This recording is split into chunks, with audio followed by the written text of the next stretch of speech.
أعوذ بالله من الشيطان الرجيم. بسم الله الرحمن الرحيم.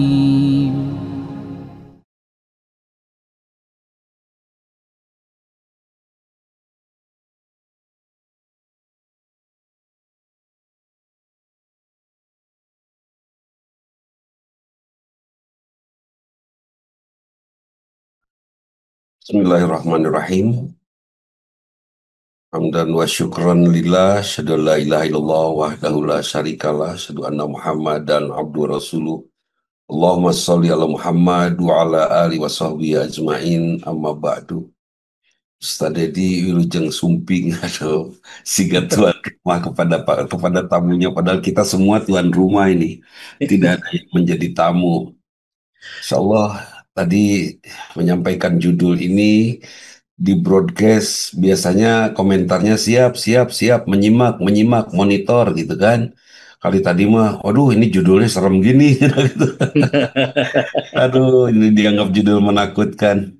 Padahal subhanallah ya, yang saya ingin, mungkin ya Ustaz Dedi kita ingin sampaikan, mungkin kalau saya membayangkan dari judul itu, mengingatkan kita semua bahwa, Masya Allah, eh apa namanya, kita sering sekali menganggap bahwa perjalanan kebersamaan suami istri adalah perjalanan saling memberikan kebahagiaan.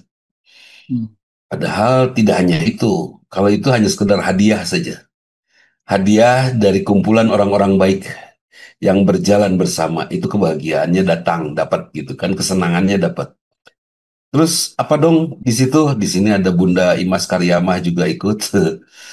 Ya, biasanya kalau sudah tidak ada suami lebih lantang bicara. Sebab sudah tidak ada sesuatu yang menghalangi, yakin gitu ya Bu Hani ya. Jadi perjalanan rumah, kebersamaan ibu bapak dengan anak-anak adalah kebersamaan yang kalau kita lihat bahwa kita tidak bisa merubah.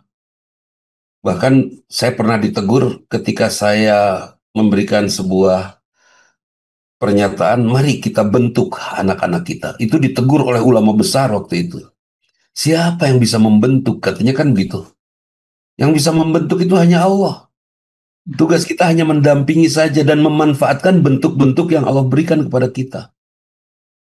Saya punya istri misalnya cerewet. Ya sudah, nikmati bahwa hadirnya cerewetnya istri adalah sesuatu yang membuat saya harus terlatih mendengar cerewet-cerewet lainnya gitu kan. Artinya saya menjadi manusia tangguh. Istri saya adalah pelatih untuk saya. Dan ini banyak, ini senior-senior kita, ini ada Ustadz Sulwan, ada Prof. Azali, ada Prof. Iva, Ibu Umin. Ini senior-senior yang sudah bisa menyatakan di ujungnya benar, rumah tangga teh nggak ada apa-apa kecuali gara-gara ini saya terlatih.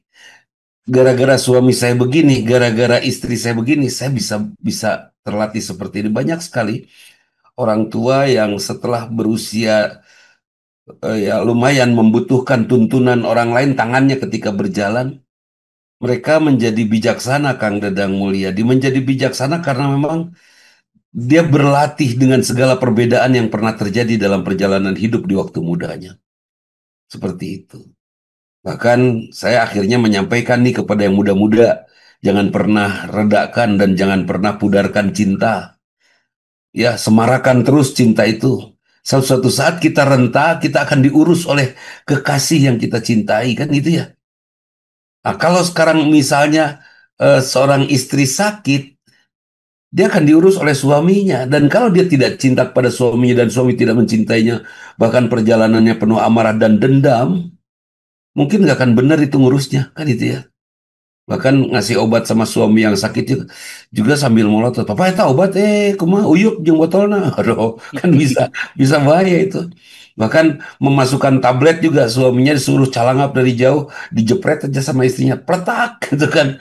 Calangap, tok. Aduh, itu kalau kalau perjalanan tanpa cinta bisa aneh itu perjalanannya. Karena itu jaga cinta kalian ini yang muda-muda ya. Jaga cinta kalian di sepanjang hayat ini supaya pada saat renta, pada saat kita sepuh, pada saat kita butuh dirawat, maka kita akan dirawat oleh yang kita sayangi, oleh yang kita cintai, seperti itu. Nah, untuk bisa berjalan ke arah sana apa sih? Ustadz Dedi, banyak sekali teman-teman yang nanya sama saya, Ustadz, gimana ya supaya tidak banyak konflik di dalam rumah? Sebetulnya kan sederhana supaya tidak ada konflik mah. Dua-duanya ibadah aja udah, ya kan? Hmm. Imam jadi imam, makmum jadi makmum, terus dua-duanya ibadah. Makmum jangan minta imam membaca bacaan-bacaan pendek. Udah, dibawanya oleh imam. Ya kan, misalnya Allahu Akbar, cek imam tahu-tahu imam itu boleh yang alif lam mim dzalikal kitabul la raiba, terus ayat 10, ayat 12, 13, 14. Nggak bisa, makmum nggak boleh protes. Woi, panjang teuing, nggak bisa. Ikut aja. Seperti itu kan. Asal suara imamnya, makhrajnya enakeun. Iya kan? Terus akhlaknya juga menarik sehingga makmumnya nyaman ikut di belakang. Karena disadari sekali bahwa imam ketika makmum salah, Pak Jenderal Agus Syafruddin, ini ketika makmum salah, imam tidak boleh Pak Jenderal memperbaiki makmum. Kecuali kalau di kepolisian, ketentaraan, komandan memperbaiki pasukannya bisa. Tapi dalam sholat nggak bisa. Sama dalam rumah tangga juga gitu. Saya sebagai suami nggak bisa memperbaiki istri saya. Cukup saya memberikan contoh saja kepada istri. Cukup saya menjadi seorang yang ketika bicara, istri ikut. Terus gimana ya caranya supaya istri tidak mendominasi suami? Suaminya harus mendominasi istrinya, gitu ya. Kenapa ya soal istri saya teh meni balaga pisan sama saya teh meni ngatur pisan, enggak bapana tuh Cileupeng. Ya enggak? Dan kalau bapaknya nggak Cileupeng mah sok di sini banyak ibu-ibu hebat. Ibu-ibu yang mengantarkan suami dengan karir yang bagus ya, Bu Ema ya. Ya, Akang tuh kan hebat tuh, diantar oleh Bu Ema yang hebat. Kan gitu. Ya, Prof. Azali itu hebat, diantar oleh Ibu Vini ya, ibu-ibu yang hebat. Dan nggak ada istilah istri mendominasi suami, nggak ada. Kapan istri mendominasi suami? Sebut saja dia seorang jenderal, kalah oleh istrinya, kalah kalau jenderalnya di Jenderal Cileupeng. Tapi bukan itu. Imam harus memiliki kemampuan makhorijul huruf yang bagus. Kemampuan memiliki akhlak yang mengagumkan sehingga makmum bisa ikut kepada imamnya. Dan satu hal, Ustadz Dedi, kalau saya sampaikan ini kepada banyak teman bapak-bapak muda atau pasangan-pasangan muda, apa namanya, sholat tahajud. Karena tahajud dari sejak akad nikah sampai akhir hayat jangan ditunda, jangan dilepas, jangan ditinggal. Hmm. Bahkan masalah psikologis dari istri seperti apapun bisa dihandle oleh suami yang tahajud. Karena suami yang tahajud akan memiliki kaulan sakila, Hmm. kaulan sadida, ya kan? Betul. Kalimatnya akan berbobot. Ketika kalimat-kalimat suami berbobot, maka dia akan didengar oleh istri dan berat jenis suara suami lebih berat daripada jenis hati istrinya. Nah, ngerelep gitu kan? Seperti batu dimasukin ke air, tenggelam dia. Nah, tapi kalau berat jenis suara suaminya, karena tidak tahajud, tidak mendapatkan maqamah mahmudah, tidak mendapatkan kaulan sakila atau kaulan sadida, dia tidak, ketika bicara tidak didengar, itu masuk kanan keluar kiri kan itu. Hmm. Tapi kalau sudah kaulan sadida, dia bisa didengar langsung nyerap. Dan kita bisa lihat ya, Pak Jenderal, ustadz-ustadz yang tahajud itu bahasa-bahasanya tuh mungkin sederhana ya yang saya dengar, tapi nyerap gitu loh. Hmm. Ah, ini mah beda tahajud ya, gitu kan? Ada yang materinya luas sekali tapi ngambang, weh. Ya, malah jamaah juga akhirnya malah membandingkan, misalnya Kang Cahya mendengar dari saya, Kang Cahya Suryana mendengar dari saya pembahasan Z, terus mendengar dari Ustadz Dedi Haryadi yang rajin tahajud, penjelasan Z juga. Mungkin Kang Cahya akan mendengar saya biasa saja, tapi mendengar Ustadz Dedi lain lagi ceritanya, lebih lebih lebih lebih dalam itu. Nah, jadi permasalahannya sekarang yang kalau melihat dari judul itu, seperti apa sih suami istri yang menghukum istri hukum mungkin ya, larinya ke hukum istri yang mendominasi suaminya. Kalau saya lihat sih ada perintah anak taat kepada orang tua, itu bukan anaknya yang harus taat karena anak mah belum banyak ngerti, tapi orang tuanya harus hebat sehingga anak mudah untuk taat, kan gitu ya.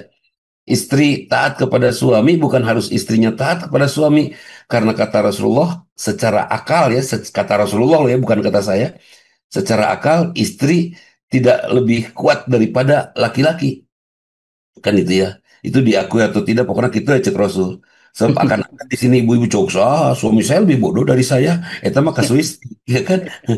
Beda-beda di ceritanya. Tapi yang jelas akal istri itu tidak lebih baik dari akal laki-laki. Perempuan lebih baik tidak lebih baik dari laki-laki, ya kan? Karena itu maka betul-betul kekuatan laki-laki harus harus hadir gitu loh, harus hadir. Dan hadirnya itu istri tidak perlu memaksakan diri taat sampai psikosomatis, sampai ada trauma, sampai ada ketertekanan, tidak perlu. Dan tidak akan terjadi kalau suaminya mengagumkan, kan itu gampang untuk taat kepada. Kalau saya sih contoh di rumah Kang Rahman, ini Kang Rahman Mulyawan ini pernah ketemu dengan ayahanda tercinta dulu. Jadi Masya Allah. pun biang Kang Rahman, pun biang itu ibunda tercinta itu taat sekali kepada papih ya, ke pun bapak. Taat sekali karena memang ayahanda tercinta nggak banyak nyuruh ke istrinya gitu, ke pun biang kepada ibu saya. Tidak banyak nyuruh, bahkan saya tidak pernah dengar beliau nyuruh ibu saya. Dan Masya Allah, ibu tuh nunggu disuruh oleh bapak gitu kan. Oh, jadi kalau suami sudah mengagumkan, kes istri juga ketika disuruh tidak akan ada perasaan tertekan, bahkan tidak ada perasaan-perasaan letih gitu kan. Lain lagi dengan Gen Z sekarang. Yang namanya generasi Z, generasi sekarang nih, generasi yang anaknya dua Ustaz Dedi. Ya. Anaknya dua, satu gitu kan. Yang sepatu belum rusak udah beli sepatu baru. Yang buku belum habis udah beli buku baru, kan itu ya. Sementara di generasi saya Ustaz Dedi, itu sepatu antri itu. Dan beli sepatu hanya lebaran. Baju baru hanya lebaran. Itu pun antri siapa duluan. Kalau sepatu saya udah calangap, itu kata papi waktu itu kalian helawe gitu. Diikat dulu itu pergi ke sekolah dan kita nggak malu. Karena kita sekeluarga itu 11 bersaudara, tidur juga rebutan tempat tidur. Iya kan? Satu ranjang bisa berempat. Balik kanan semua, balik kiri semua. Seperti itu. Kalau ada yang satu di kanan, satu ke kanan, satu ke kiri, itu satu pingsan pasti. Kan itu udah mulak kemudian papayun-payun buat tidur. Itu betul-betul toleransinya sangat tinggi waktu itu. Gen Z sekarang tidak seperti itu. Daya tahannya lebih, mungkin ya boleh saya sebut, lebih lebih lembek. Jadi sedikit-sedikit orang konsultasi ini pasangan-pasangan yang baru 2 tahun, 3 tahun, 5 tahun, 10 tahun. Bu Hani sedikit-sedikit, Ustaz boleh nggak saya cerai? Boleh nggak saya? Ya Allah, gampang bisa. Kalau generasi saya, generasi Budele ya Bu, sudah nggak ada yang seperti itu. Ada benturan sedikit, kita tangguh menghadapinya. Kenapa? Karena halah itu mah kecil dibandingkan dengan kita dulu. Terus misalnya disuruh nyapu, itu wah petunjuk-tunjuk itu teh. Udah sama kamu. Terus Pak petunjuk-tunjuk. Meskipun pada akhirnya semua ngerjain gitu kan. Itu generasi kami. Nah, generasi sekarang beda deh itu. Kamar terkunci, tas bisa gonta-ganti setiap hari. Bu Emma, saya pernah pergi ke kampus, Bu.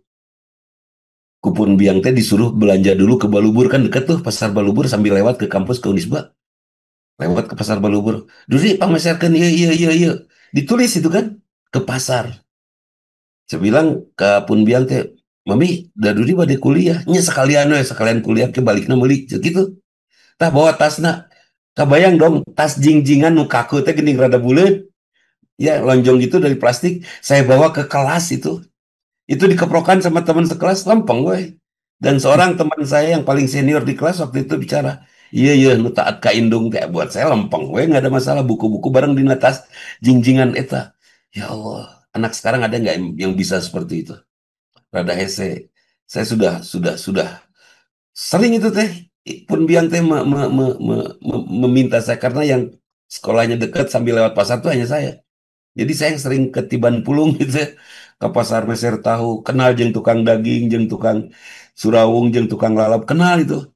Sampai ya Allah ya Robi, bawa jingjingan, pernah tidak bawa jingjingan waktu itu bawa keresek, dan keresek nanti beda dengan keresek sekarang waktu itu.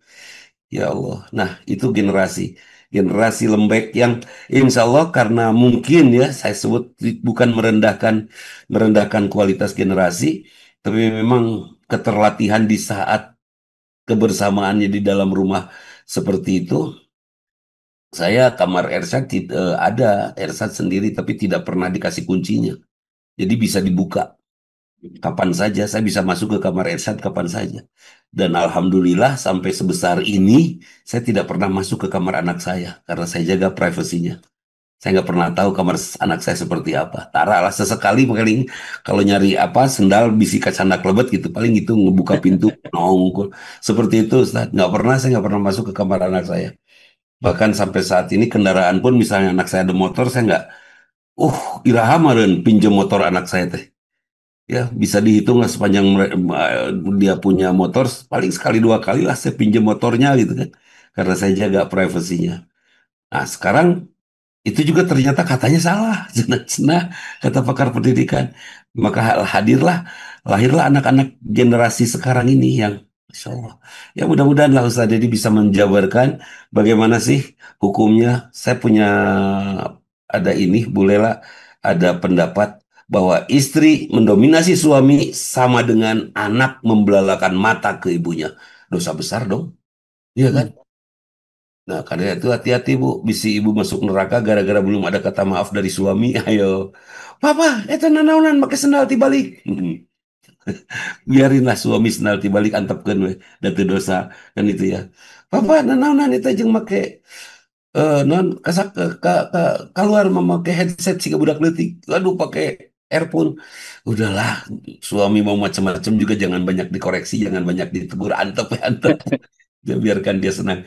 Rasulullah itu disebut manusia paling romantis.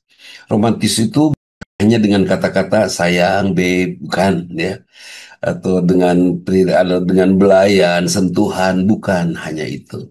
Hmm. Tapi bagaimana seorang laki-laki yang kowamnya itu berdiri utuh sehingga dia menjadi laki-laki yang mengagumkan.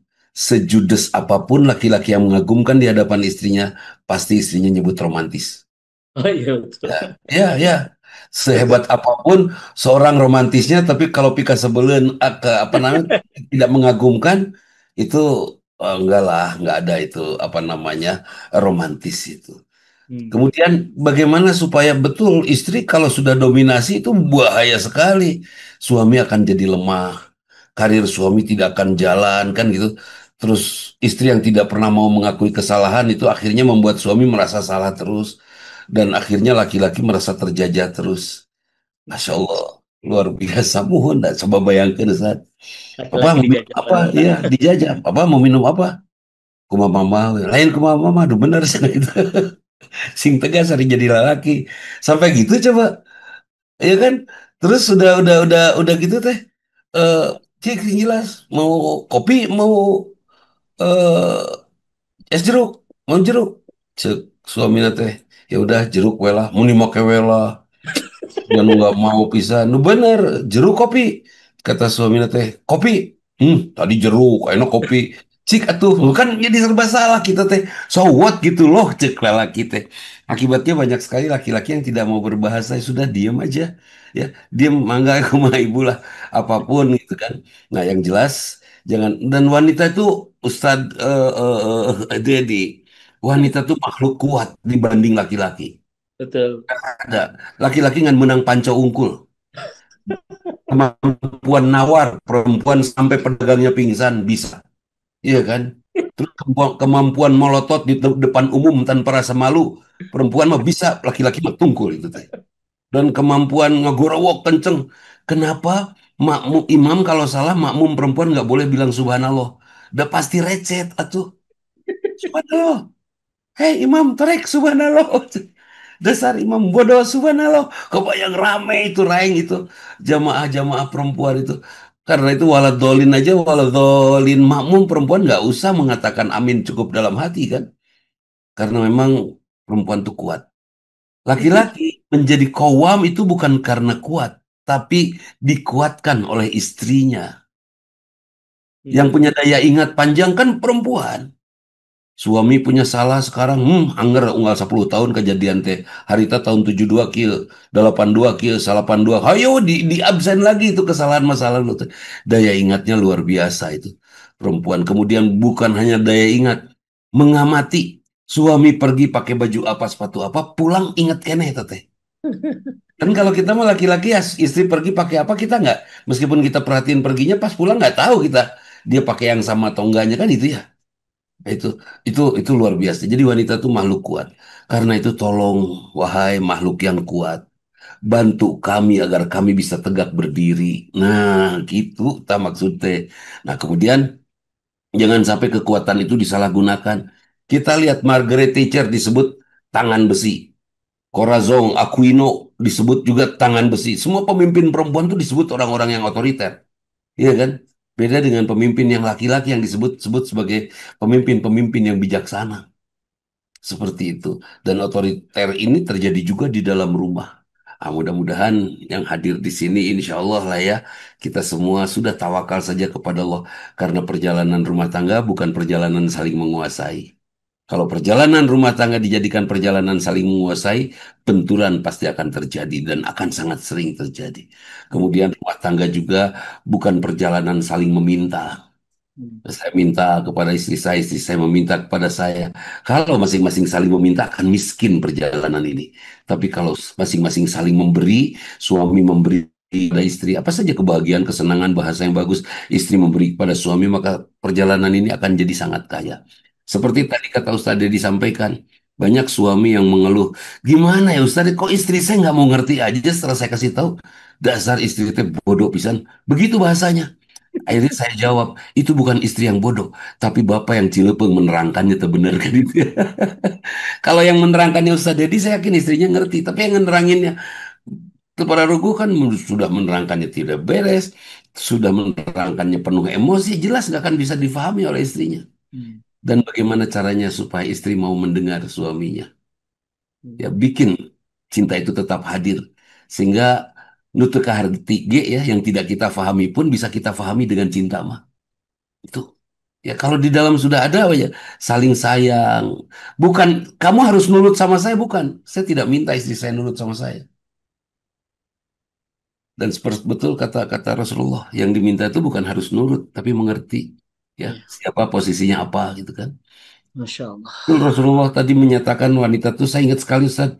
Waktu kuliah wanita itu tulang yang bengkok diluruskan sekaligus patah, tidak Hmm. diluruskan tetap bengkok. Iya. Saya ingat waktu itu maaf ya ini bukan buka aib. Saya bertemu dengan istri saya belum menutup aurat karena zaman itu belum Hmm. seramai sekarang ya. Iya. Oh, semua orang sekarang pakai kerudung, dulu nggak. Saya ingin sekali menerapkan kerudung itu kepada istri saya. Hmm. Waktu itu saya ajak istri saya, waktu itu kami masih kuliah, berumah tangga saat kami masih kuliah. Saya ajak beli comrok di pinggir jalan, harganya murah, enak sekali, masih hangat. Udah gitu jalan kita ke Merdeka, ke Grafors, toko kue. Di sana juga ada comrok. Mahal. Tidak begitu enak. Terus istri saya nanya, kenapa ya yang ini mahal, yang itu murah? Ini mah tertutup, higienis, mahal. Dah, nggak dibahas. Dari situ nyebrang, ada tukang ayam aep ya. Ingat pangitannya Bu Emma ya, ada di depan Grafors, ada tukang ayam goreng aep. Beli aja beberapa potong. Datang ke rumah, sampai di rumah, satu potong disimpan di meja tanpa tutup saji. Sisanya di lemari. Terus pagi-pagi yang ditutup, yang tanpa tutup saja udah hilang itu apa namanya ayamnya. Hmm. Yang di dalam lemari masih ada ayamnya karena tertutup di lemari. Eh, ini kok ayam kemana ini daging ayam? Heboh tuh ya gini ibu-ibu tuh sok heboh.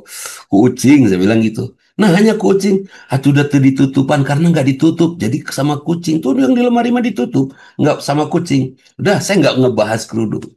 Hmm. Seminggu dari situ Hidayah datang, beliau langsung ganti pakaiannya semua. Jadi tidak usah harus ditiung sia ulah elek tutup saji. Ente. Ditiung sia ulah elek ku daging ayam tuh pakai tutup saji. Enggak. Tapi betul-betul ya seperti tadi diberikan iklim ya, diberikan iklim yang membuat semua orang seisi rumah mengerti bagaimana istri tidak bagaimana supaya istri tidak dominan di dalam rumah.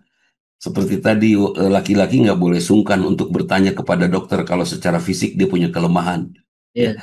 nggak bisa egois. Enggak kok saya sehat. Enggak lah, enggak pokoknya mah jangan saya sehat karasa atunya. Enggak aku nggak apa-apa lah, enggak jangan aku nggak apa-apa. Breng MCU aja ya, medical check up udah beres segala rupanya. Dan betul-betul kawam. Ternyata Ustaz mudah-mudahan semua bapak yang hadir di sini berapapun usianya terlebih yang masih muda tentunya Kowam itu betul-betul laki-laki yang mengagumkan. Hmm. Seburuk apapun bahasa seorang laki-laki yang mengagumkan, insya Allah akan didengar oleh istri yang terkagum-kagum kepada suaminya dan anak yang kagum kepada bapaknya. Kemudian di samping mengagumkan juga kebersihan hati. Hatinya tidak punya hal-hal lain kecuali ikhlas lillahi ta'ala. Hmm. Mungkin di antara sahabat semua pernah punya teman yang bahasanya sakecemprungna. Ya bahasanya teh asal gitu, seenaknya. Tapi enakan kita ngedengernya, pernah ya? Dan kita kagum ke teman kita yang itu. Ada kan yang kayak gitu? Ada lah, Pak. Masing-masing kita punya teman seperti itu. Siapa dia? Dia yang hatinya bersih. Ada yang ngobrolnya halus, lembut. Oh, pokoknya berwibawa, tapi hatinya kotor, nggak enakan. Kita nggak betah ngedengernya. Kan seperti itu. Nah, suami yang hebat adalah suami yang bersih hatinya. Da perempuan mah atuh da kumaha kita teh dituduh aja Ustaz. Sok tanya di sini perempuan kalau mendengar semua ibu-ibu banyak nggak sih suami pembohong? Pasti jawabannya banyak gitu. Terus saya tanya lagi, ada nggak sih bapak yang mendidik anak laki-lakinya jadi tukang bohong? Pasti jawabannya nggak ada. Terus sejak kapan laki-laki jadi bohong? Eh, setelah kawin sama kamu kan gitu ya. Dan itu pun bohong untuk membahagiakan kamu gitu loh. Suami bohong itu hanya pada istrinya. Dan di tempat kerja mah nggak bohong. Untuk apa? Untuk membahagiakan istrinya. Kan itu karena tidak menemukan bahasa yang membuat istrinya mengerti. Akhirnya pakai bahasa yang bohong. Padahal ya Allah, ya Robbi, laki-laki itu luar biasa. Yang mudah-mudahan semuanya jadi ahli surga. Amin. Ah, karena kita berjuang pagi, siang, sore, malam cari nafkah, berikan ke istri udah gitu dimarahin sama istri. Nanti teh bulan berikutnya masih nyari juga, masih buat istri juga. Padahal sudah habis dimarahin sama istrinya. Luar biasa ya, nerakanya sudah didahulukan di dunia ini. Tapi yang jelas, insya Allah tidak ada dominasi. Saya tidak menyalahkan wanita yang dominan di dalam rumah. Saya justru mengajak laki-laki, jadilah yang paling berwibawa. Hmm. Ya. Quran sebagai nasihat untuk membuat kita laki-laki berwibawa.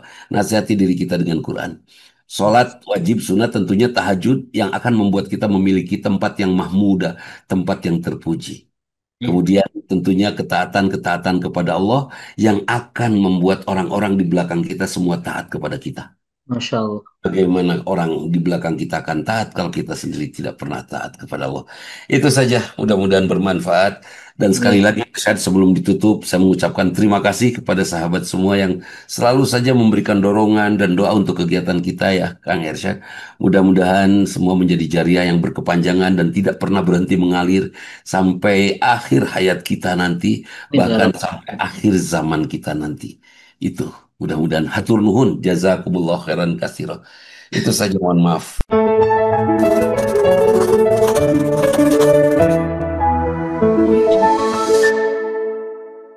أعوذ بالله من الشيطان الرجيم بسم الله الرحمن الرحيم